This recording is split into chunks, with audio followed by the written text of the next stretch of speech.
하나님의 크고 놀라우신 복과 은혜가 여러분과 함께 하시기를 예수님의 이름으로 간절히 축복합니다. 아멘. 10월달이 되면 종교개혁의 날을 기억하게 됩니다. 10월 31일이면 1917년 종교개혁이 일어난 그러한 종교개혁의 1517년 종교개혁의 날을 기억하게 되는데 이제 500여 년이 지났습니다. 그러면서 우리 한국에도 개혁교단들이 있지요. 저와 여러분들도 개혁교단에 속하여 있습니다. 이 종교개혁자들의 주장의 외침 중에 가장 표지가 될 수 있는 표지가 오직 성경입니다. 성경에서 무슨 말씀을 하셨는지 그것을 강조한 교회가 개혁교회이지요. 그래서 성경에서 말하는 하나님이 말씀하시는 예배, 하나님이 말씀하시는 믿음, 하나님이 말씀하시는 그 말씀, 그것을 믿고 따르고 순종하기를 원하는 오직 성경이라는 표어를 앞장 세우면서 종교개혁을 이루고 오늘에 이르렀습니다. 저와 여러분들은 지난 시간에 누구에게 예배할 것인가 라는 것을 살펴보았습니다. 하나님의 말씀을 보니까, 성경을 보니까 삼위일체 하나님께 예배하여야 한다라는 것입니다. 하나님께 예배한다, 물론 어느 정도 맞습니다. 그런데 이슬람도 하나님이라 하고 유대교도 하나님이라고 하기 때문에 하나님이란 것에 대하여 좀 더 구체적인 표현이 필요하여 성경에서 말씀하신 대로 성부, 성자, 성령 하나님께 예배하는 것입니다.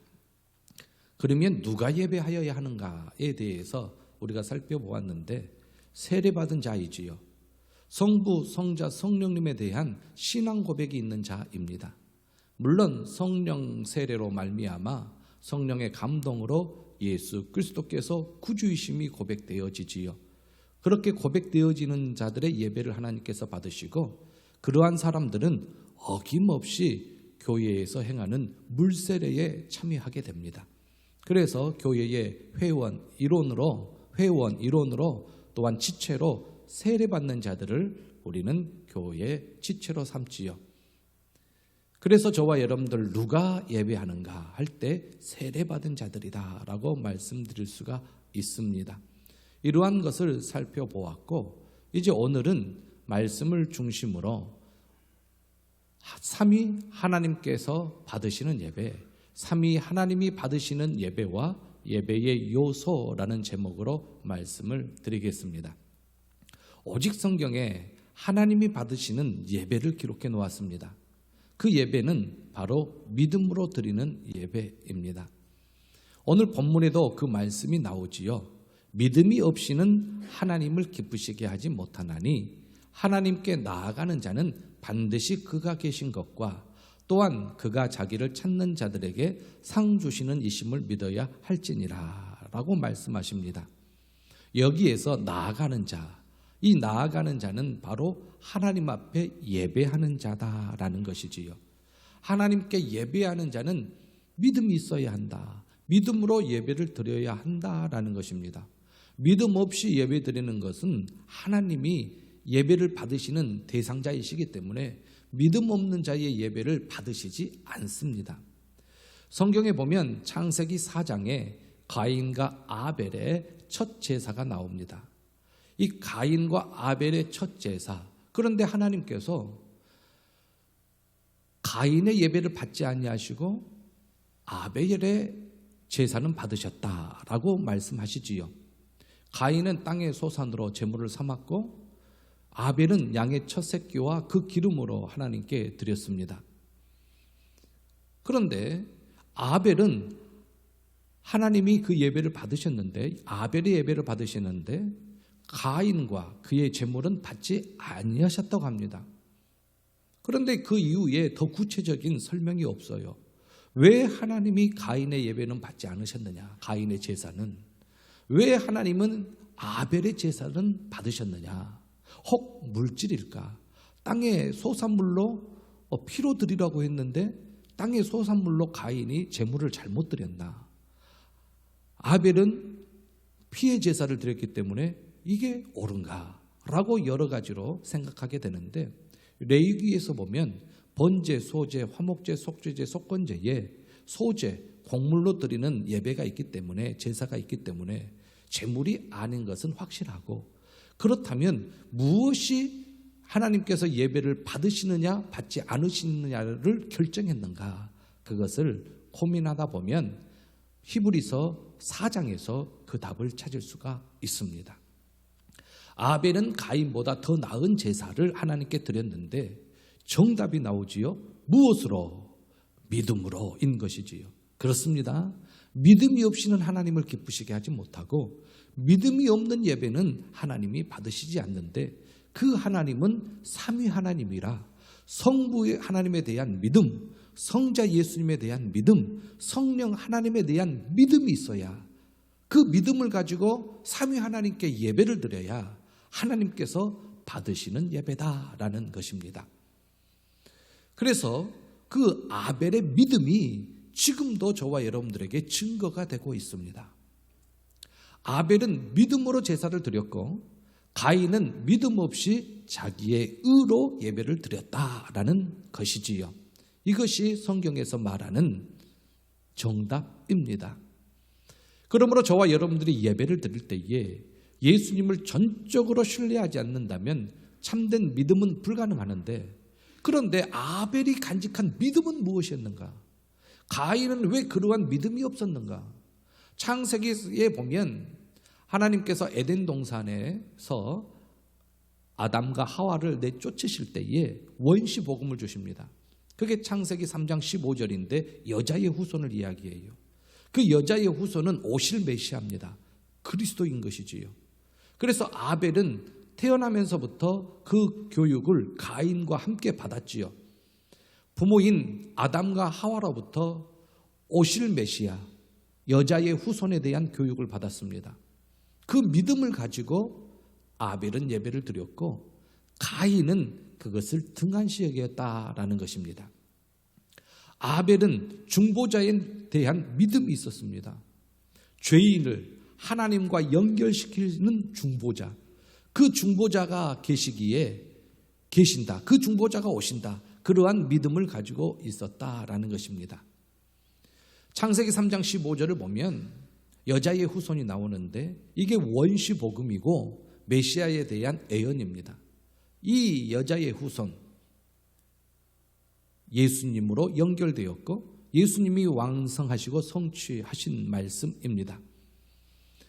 여자의 후손으로 오신 예수 그리스도는 사탄의 권세를 깨뜨리시고 사망 권세 깨뜨리시고 부활하신 분이시지요.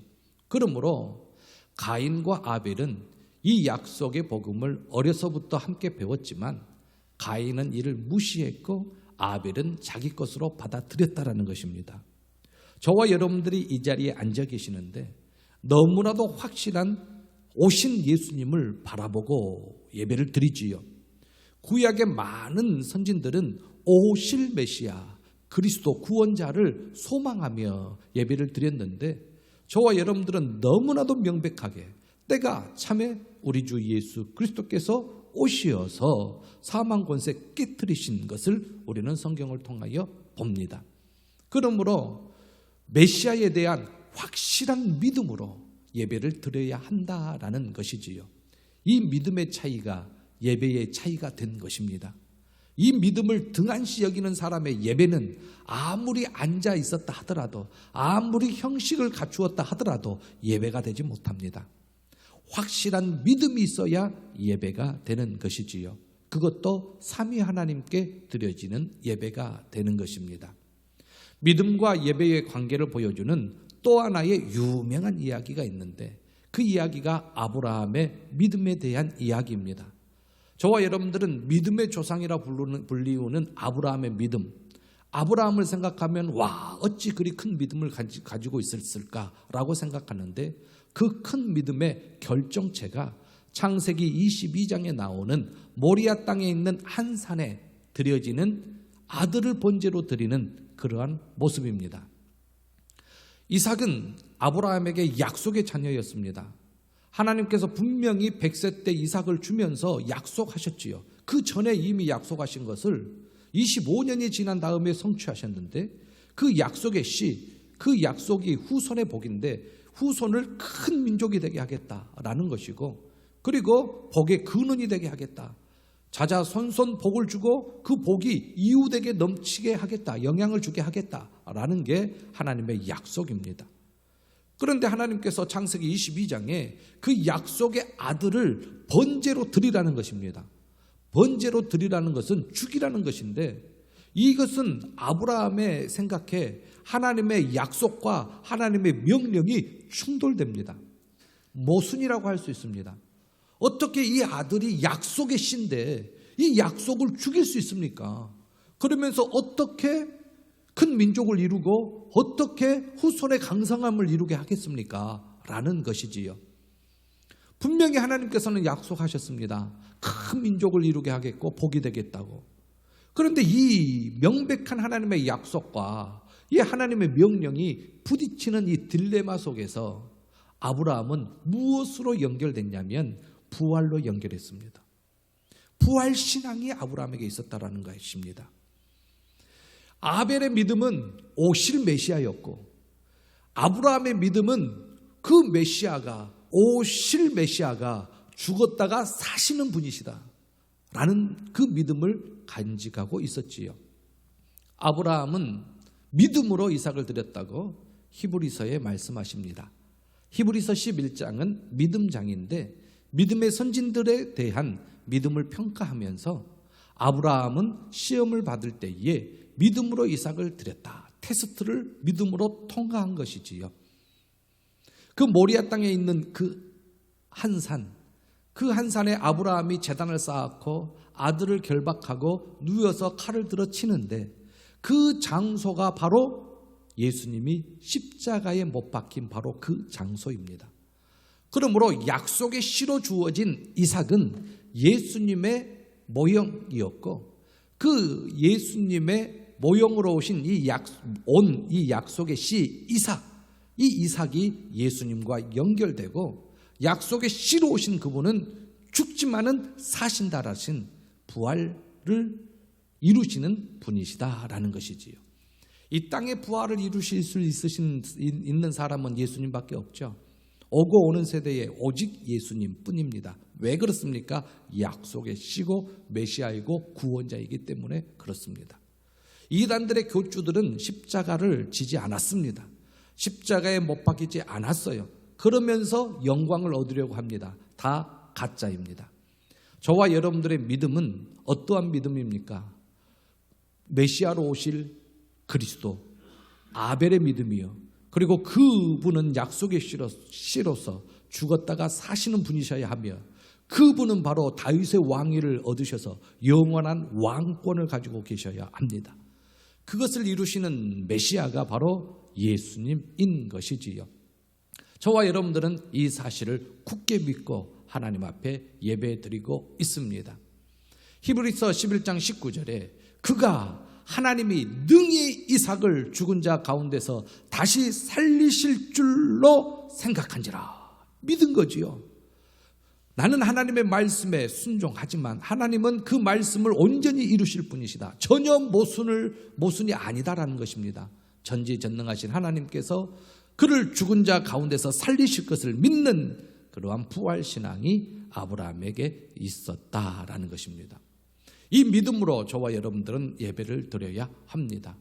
예수 그리스도의 죽으심과 부활에 대한 온전한 이해와 믿음이 없다면 우리의 예배는 하나님을 기쁘시게 할 수가 없습니다. 예수 그리스도에 대한 무엇에 대한 믿음입니까? 죽으심과 부활하심. 이 믿음을 우리는 간직해야 하는 것이지요. 둘째로 영과 진리로 드리는 예배를 하나님께서 받으십니다. 하나님은 영이시니 예배하는 자가 영과 진리로 예배할지니라 말씀하시지요. 이 영은 성령 하나님이십니다. 예배하는 자, 하나님에 대하여 알고, 창조주 하나님에 대해서 알고, 전지전능하신 하나님에 대해서 그 믿고 그 믿음으로 그 하나님이 보내주실 약속의 씨, 또한 메시아, 구원자, 여자의 후손 오신 예수 그리스도를 믿고 그 예수 그리스도께서 이루신 구원 사역을 믿고, 그리고 영으로 오신 예수 그리스도를 마음속에 간직하고 예배를 드리는 자, 그러한 자가 진정한 하나님이 받으시는 예배를 드리는 것입니다. 영으로 예배를 드린다는 말은 성령으로 예배를 드린다는 말씀이지요. 영과 진리, 이 진리는 또 예수님과 뗄래야 뗄 수가 없습니다. 그리고 이 진리는 하나님의 말씀과 연결됩니다. 말씀으로 오신 예수 그리스도. 그렇기 때문에 말씀과 예수 그리스도와 성령, 그리고 말씀하신 하나님, 뗄래야 뗄 수 없는 삼위일체 하나님께 저와 여러분들은 예배를 드리는 것이지요. 예수께서 이르시되 내가 곧 길이요 진리요 생명이니 나로 말미암지 않고는 하나님께로 올 자가 없느니라 말씀하십니다. 그러므로 더 나은 예배, 하나님이 받으시는 예배는 분명한 지식이 있어야 되는데 삼위일체 하나님에 대한 지식이 있어야 됩니다. 여기에 근거하여 예배를 드려야 되는데 이 지식을 내가 공부해서 쌓은 것이 아니라 하나님이 깨닫게 하셔요. 말씀으로 깨닫게 하시고 말씀을 조명하여 주시고 들음으로 저희들의 생각을 밝게 하여서 이 말씀을 깨닫게 하셔요. 이분의 역사가 성령님입니다. 이게 믿어지는 거예요. 참된 자, 곧 그 아들 예수 그리스도 안에 하나님이 계시지요. 이게 신비입니다. 삼위일체 하나님의 신비. 창조주 하나님 안에 우리가 들어간다면 모순되지 않죠. 하나님은 넓으신 분이시기 때문에 하나님 품 안에 온전히 다 속하지요. 그런데 그 하나님이 내 안에, 그리고 그 하나님이 예수 그리스도 안에, 이것은 신비입니다. 이게 성령으로 가능한 것이지요. 삼위일체 하나님께 예배 드려야 진정한 예배가 됩니다. 저와 여러분들이 종교개혁 이후에 지금 예배의 순서가 이리저리 바뀌어가며 예배의 요소로 그 자리매김을 한 순서들이 있습니다. 그 순서들은 어김없이 모두 다 삼위일체 하나님께 드려져야 합니다. 첫 번째는 찬송이지요. 찬송은 곡조 달린 기도라 하여 기도와 연결시킬 수 있습니다. 이 찬송은 모든 회중이 동시에 같이 기도하는 마음으로 하나님께 올려드리는데 이 찬송을 부를 때에 곡조와 가사와 곡조, 가락이 있습니다. 거기에 더 중요한 것을 찾는다면 가사가 중요합니다. 가사가 정확하게 삼위 하나님을 찬양해야 할 것이고 그 가사가 어느 인간에게 향한다면 그것은 삼위 하나님께 예배에 드려질 예배송이 아니고 복음을 위하여 사용되는 복음송은 되겠지요. 예배를 위해서 사용되는 찬송은 삼위 하나님을 드높여야 된다라는 것입니다. 가사를 면밀하게 따져보아야 합니다. 가사가 정확한지, 가사가 반성경적인 것이 아닌지, 가사가 온전히 삼위일체 하나님께 영광 돌리고 있는지 그것을 살펴보아야 하겠고, 때로는 하나님의 창조사역에 대한 찬양, 하나님에 대한 찬양을 드릴 수 있습니다. 때로는 구속을 이루신 예수 그리스도에 대한 찬양을 드릴 수 있습니다. 때로는 역사하시고 교통하시는 성령 하나님에 대한 찬양을 할 수 있습니다. 찬양을 하더라도 근본은 삼위일체 하나님께 찬양함을 생각하고 찬양해야 하고, 성령이라고 하여 성부, 성자, 성령을 드높이는 찬양이 하나님이 기뻐하시는 찬양이라고 할 수가 있습니다. 누구에게 찬송하는가? 그 찬송을 받는 대상, 그 노래를 받는 대상이 누구인가가 중요한 것이지요. 요즘 트로트가 유행이고 또한 유행가가 우리 입에서 자주 튀어나올 때가 있지요. 그것은 사람을 대상이지요. 삼위 하나님을 대상하지 않습니다. 그걸 예배송으로 사용할 수가 없지요. 찬송가로 사용할 수가 없습니다. 예배에 드려지는 찬송은 삼위 하나님께 찬송해야 합니다. 그리고 그 찬송을 할 때에 분명한 신앙 고백이 있어야 합니다. 다음 주부터 신앙 고백을 할 터인데 이 신앙 고백을 사도신경이라고 하고, 이 사도신경이 사도들의 고백만이 아닌 우리들의 고백도 됩니다 하여 사도신경을 저와 여러분들의 신앙 고백으로 삼고 있습니다. 그러면 사도들이 신앙 고백을 하는데 어떠한 신앙 고백을 했는가? 그 신앙 고백이 나도 똑같이, 나도 그 신앙 고백에 동의합니다 하고 사도신경을 암송을 하는데, 다음 시간부터는 사도신경을 할 때 눈을 뜨고 합니다. 눈을 뜨고 당분간 눈을 뜨고 합니다. 그리고 또박또박 천천히 합니다. 읽습니다. 읽거나 또한 암송하신 분도 계시지요. 정확하게 눈을 뜨고 어떤 것을 고백해야 됩니까? 하나님에 대한 정확한 고백, 예수님에 대한 정확한 고백, 성령님에 대한 정확한 고백이 있어야 되고 그 삼위 하나님의 하심에 대한 인정, 내가 믿습니다. 그 고백이 있어야 되고 그리고 앞으로 미래에 되어질 일, 그걸 확신하면서 신앙 고백을 해야 하는 것이지요.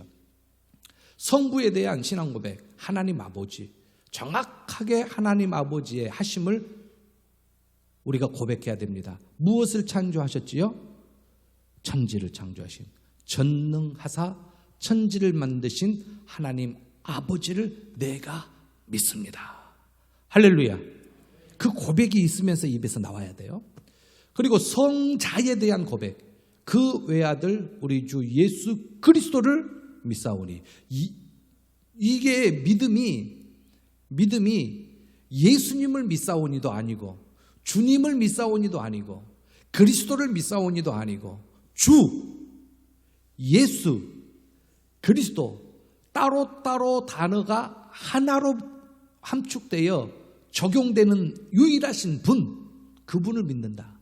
그분이 우리 주인이시고 그분이 자기 백성을 저희 죄에서 구원하실 예수님이시고 왕제사장 선지자의 권세를 가지고 있으신 그리스도시고 그리스도라는 뜻은 메시아의 뜻과 연결되어 구원자이기 때문에 이 세 단어가 함축된 그분을 믿는다. 할렐루야. 이 고백이 성자에 대한 고백입니다. 그런데 그분이 여자의 후손으로 오셨어요. 성령으로 잉태하사 동정녀 마리아에게 나시고 그분이 우리의 죄 때문에 고난을 당하셨어요. 본디오 빌라도는 고난의 대명사가 됐어요. 본디오 빌라도에게 고난을 받으사 십자가에 못 박혀 죽으시고 성자 예수님의 하신 일, 구속 사역 정확히 고백해야죠. 근데 죽었다 끝나는 것이 아니라 아브라함이 간직했던 그 믿음, 장사한 지 사흘 만에 죽은 자 가운데서 다시 살아나시며, 할렐루야, 믿는 거예요. 그리고 살아나셔서 하늘에 오르사 전능하신 하나님 우편에 앉아 계시다가 끝이 아니지요. 저리로서 산자와 죽은 자를 심판하러 오시리라. 재림까지 믿는다. 그리고 저와 여러분들은 성령님의 견인, 인도함을 받는데 그 성령님의 견인은 거룩한 공회, 교회를 이루어서 저와 여러분들을 이끌어 가십니다. 주님 오시는 그날까지. 그리고 성도가 서로 교통하지요. 그리스도의 지체로서 맡겨주신 직분에 따라 서로 교통합니다. 그리고 확실하게 또 거듭 믿습니다. 죄를 사하여 주시는 것과 몸이 다시 사는 것과 저와 여러분들 몸이 다시 부활합니다. 화장이 되어도 몸의 부활이 있습니다. 비행기 폭발해가지고 찾지 못해도 몸의 부활이 있습니다. 바다에 수장되어도 몸의 부활이 있습니다. 몸이 다시 사는 것과 영원히 사는 것을 믿사옵나이다. 아멘. 정확하게 이성으로, 지성으로, 마음으로 동의하며 사도신경을 고백해야 한다라는 것이지요. 이것이 우리의 신앙 고백이기 때문에 그렇습니다. 이단들은 이 사도신경 고백 안 합니다. 그래서 제 아는 친구 선교사님은 눈 뜨고 이렇게 사도신경을 하라 합니다. 이단들은 사도신경을 안 하기 때문에 사도신경 고백을 안 하면 나가십시오. 저희 교회에 일원이 되지 못하니까 나가십시오 하는 거죠. 성찬식을 할 때 떡과 잔을 안 받습니다.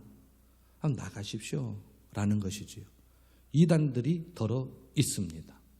정확하게 사도신경을 고백해야 하는 것입니다. 세 번째로 예배 요소에 기도가 있어요.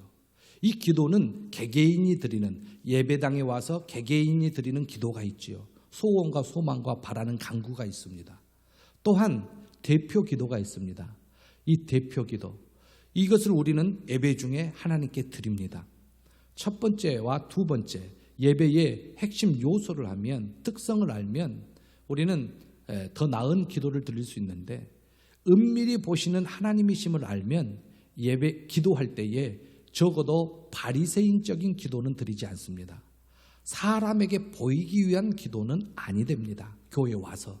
그리고 두 번째로 하나님은 우리가 간구하기 전에 우리의 간구를 이미 아셔요.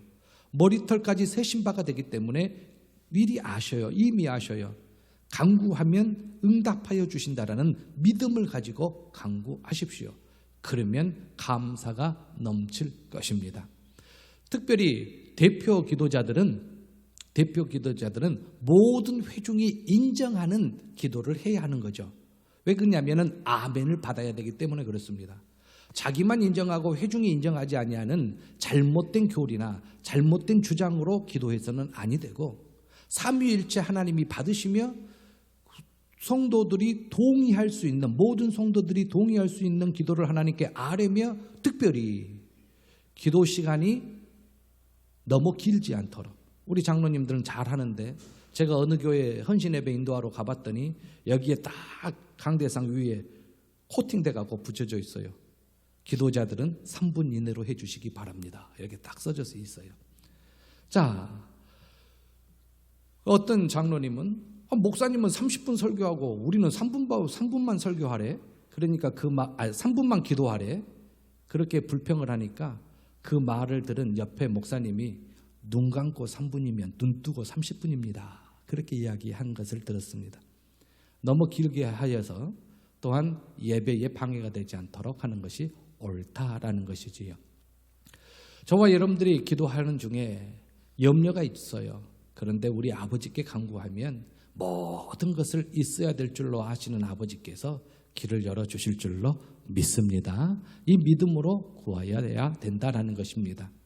방금 말씀드린 이 대표 기도는 공적인 기도이기 때문에 모든 회중이 인정하는 기도를 올려야 아멘이 될 수 있고, 또한 앞에서 대표 기도자가 기도할 때 여러분들 마음에 딱 맞다, 이 말을 나도 하나님께 아뢰고 싶었는데 대표 기도자가 대신 아뢰다 그러면 아멘을 해야 되는 거죠. 중간중간에 아멘 해야 하는 겁니다. 왜요? 나의 기도니까. 대표 기도자가 기도하지만 나의 기도니까 그래야 한다라는 것입니다. 헌금이지요. 이 헌금이 예배의 요소이냐? 맞습니다. 성경에는 연보라고 나옵니다.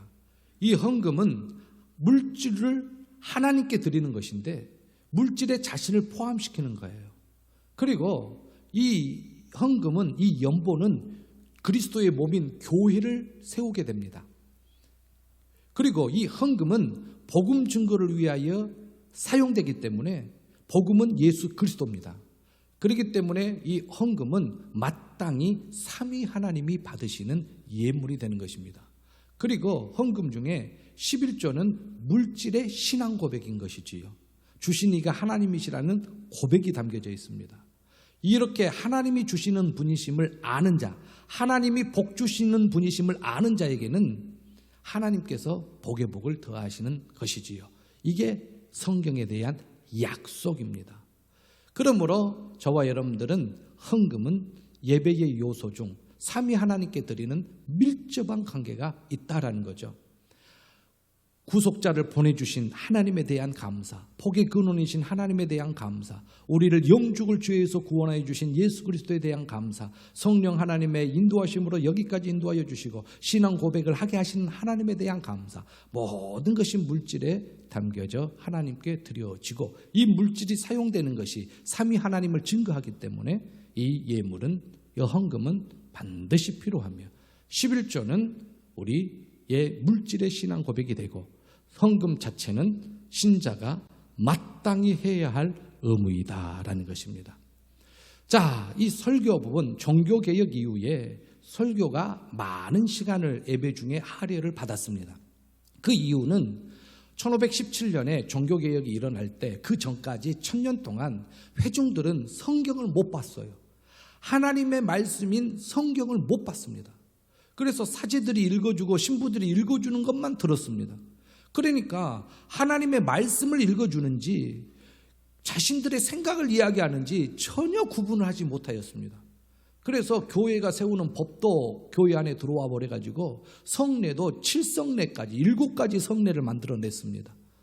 성경이 아닌 것을 선포하고 그것이 하나님의 말씀인 양 지키게 강조했습니다. 그러니까 종교개혁자들은 하나님의 말씀이 아닌 것에 젖어 있는 그들에게 하나님의 말씀을 많이 들려주어서 하나님의 말씀으로 말씀이 정착될 수 있도록, 하나님의 말씀이 아닌 것을 빼어낼 수 있도록 하나님의 말씀을 많이 예배 시간에 가르쳤습니다. 그래서 개혁교단의 예배 시간에 설교가 차지하는 비중이 굉장히 늘어났지요. 설교는 하나님의 말씀입니다. 그런데요, 성경하고 구별되지요.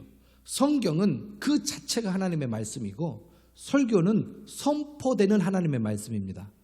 조건이 있습니다. 조건적인 하나님의 말씀이기 때문에 하나님의 말씀이 선포되어야 설교입니다.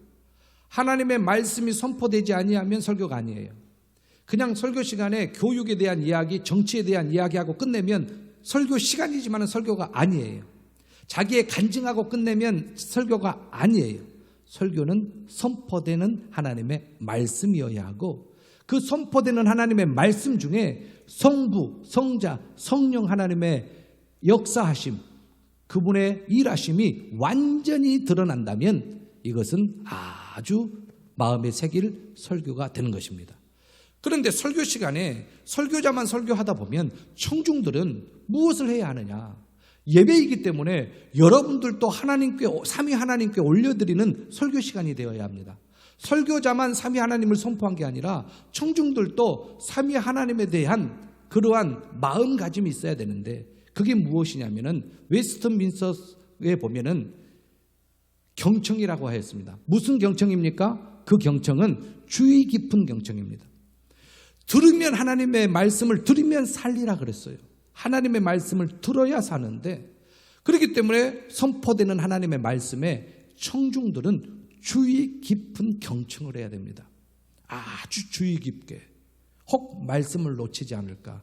혹 말씀을 놓쳐가지고 앞뒤, 중간이 생략되고 앞뒤의 말만 듣고 오해하여 신앙생활 하지 않도록 하나님의 말씀을 들을 때 주의 깊은 경청을 해야 한다라는 것입니다. 왜 주의 깊은 경청을 해야 합니까? 그 목적은 하나님의 말씀에 대하여 순종해야 되기 때문에 저와 여러분들이 하나님의 말씀을 들어야 삽니다. 그 들음의 목적은 무엇입니까? 그 말씀대로 순종하기 위하여 하나님의 말씀에 주의 깊게 청중들은 경청해야 한다라는 것입니다. 방금 말씀드린 성경은 그 자체가 하나님의 말씀. 그러나 설교는 하나님의 말씀을 선포하여야 하나님의 말씀이 되는 것이고 청중은 무엇보다도 설교 시간에 성부, 성자, 성령, 삼위 하나님의 성품과 사역에 대해 그 사역에 대해 듣기를 사모해야 한다라는 것이며 설교자도 성부, 성자, 성령님의 그 성품과 사역을 설교하고 선포하도록 힘써야 하는 것입니다.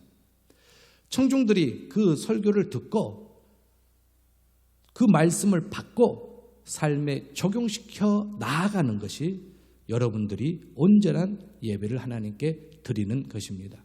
그러므로 성령께서 설교 말씀과 함께 역사하시는데 그 성령께서 역사하셔서 우리 마음에 들어 우리 마음이 받고 실천하게 하시는 그 성령의 사역, 이렇게 하실 때에 온전히 하나님의 말씀이 우리 안에서 역동하게 되어 길가에 뿌려진 씨앗이 아니고 돌짝밭과 가시밭에 뿌려진 씨앗이 아닌 100배의 결실을 맺는 하나님의 말씀이 되는 것입니다.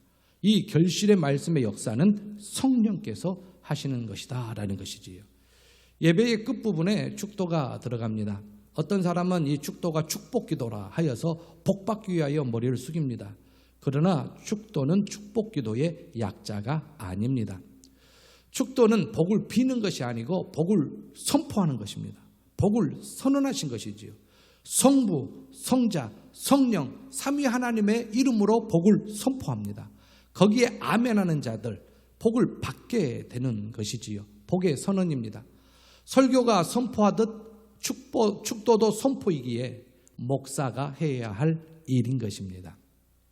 축도가 삼위 하나님의 행위이기 때문에 있을지어다로 끝납니다.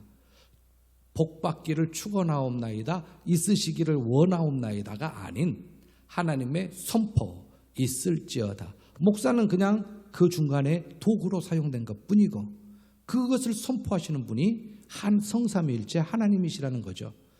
여러분들, 많은 사람들이 이 부분을 모르는 분들도 계시더라고요.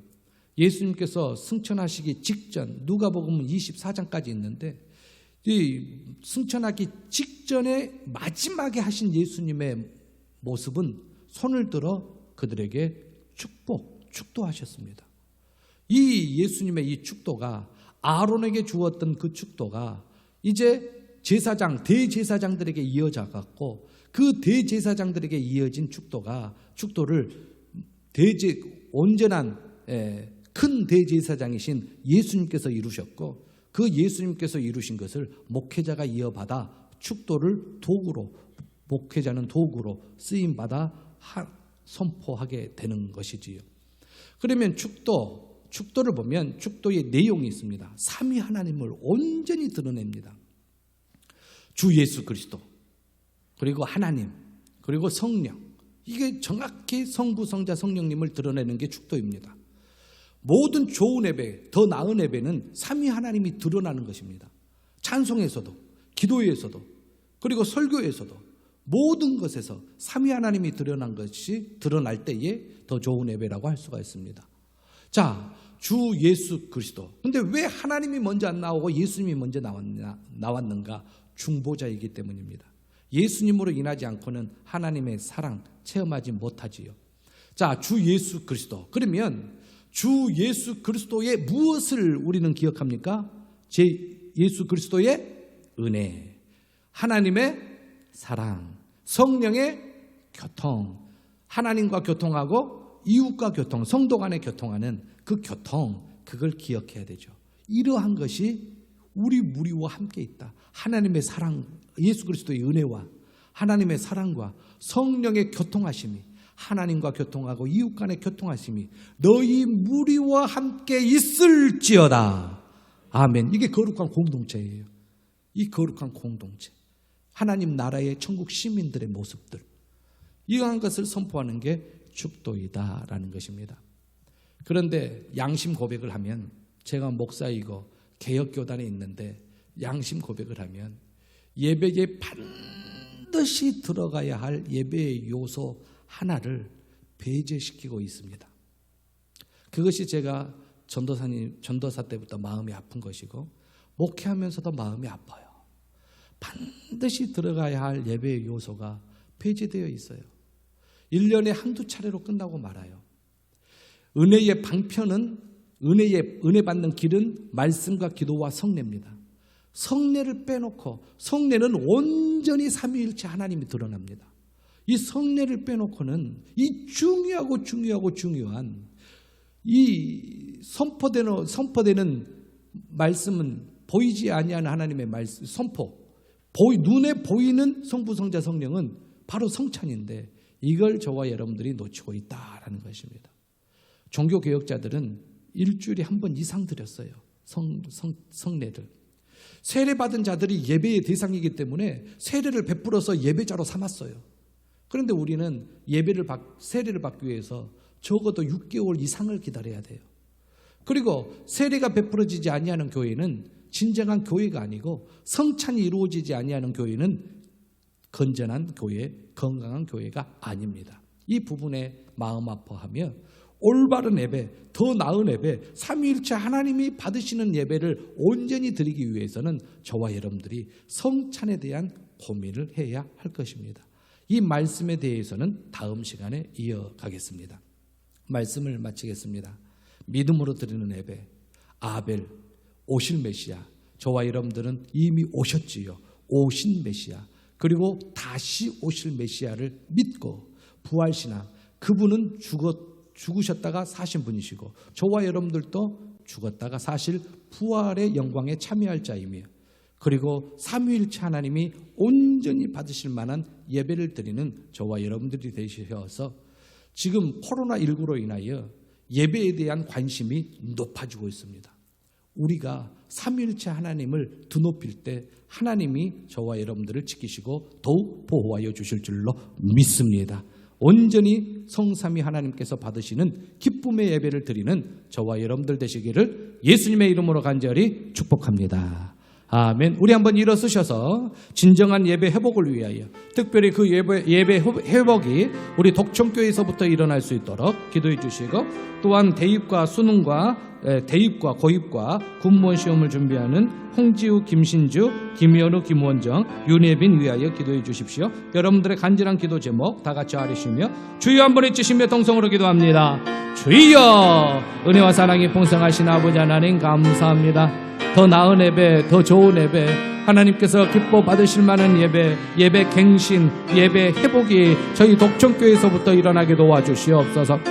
코로나19로 인하여 예배가 잠시 중단된 때도 있었고, 하나님 비대면 예배로, 영상 예배로 대처할 때도 있었고, 예배를 하나님께서 그렇게 받으시기를 원하시고 예배하는 자들을 찾으시는데 저희들 예배를 너무나 등한시하고 예배의 요소 중 가장 하나님께서 기뻐하시는 성찬이 빠져 있어, 성례가 빠져 있어. 아버지 안에 심히 안타까운 마음이었는데 주여, 저희들 바른 예배, 하나님께서 기뻐 받으시는 예배, 하나님께서 하는 즐거워하시는 예배 드리어 하나님 주님 오시는 날까지 하나님을 기쁘시게 하는 예배자로 서게 도와주시옵소서. 고3들, 중3들, 하나님 시험 군무 준비하고 있는 믿음의 아들, 딸들 지혜와 명철을 더하시고 앞길이 열리게 하시며, 특별히 아버지의 코로나19로 인하여 믿음 잃지 아니하며 코로나19로 인하여 건강 잃지 않도록 주여 붙잡아 주시옵소서. 심히 연약한 부분이 있어 근심 걱정하는 우리 성도님들 지키시어서 아버지 하나님 때를 따라 돕는 은혜를 더하시고 온전한 회복이 있게 하옵소서. 하나님 영육간의 연약한 자 치유의 능력을 더하시고 회복의 능력을 더하시고 교회에 오면 고침받고 교회에서 기도하면 나음받았던 것을 체험하게 도와주시옵시고 온전히 건강하게 도와주옵시고 영육간에 강건하게 하옵시며 주님을 기쁘시게 하는 저희들 되게 도와주옵소서. 감사하며 예수님의 이름으로 기도하옵나이다. 아멘. 지금은 우리 주 예수 그리스도의 은혜와 하나님 아버지의 크고 놀라우신 사랑하심과 성령님의 감동 감화교통 충만한 역사가 더 나은 예배, 성삼위 하나님이 기뻐 받으실 만한 예배의 갱신과 회복을 원하는 모든 심령들 위해 이제로부터 영원 무궁토록 함께 있을지어다. 아멘.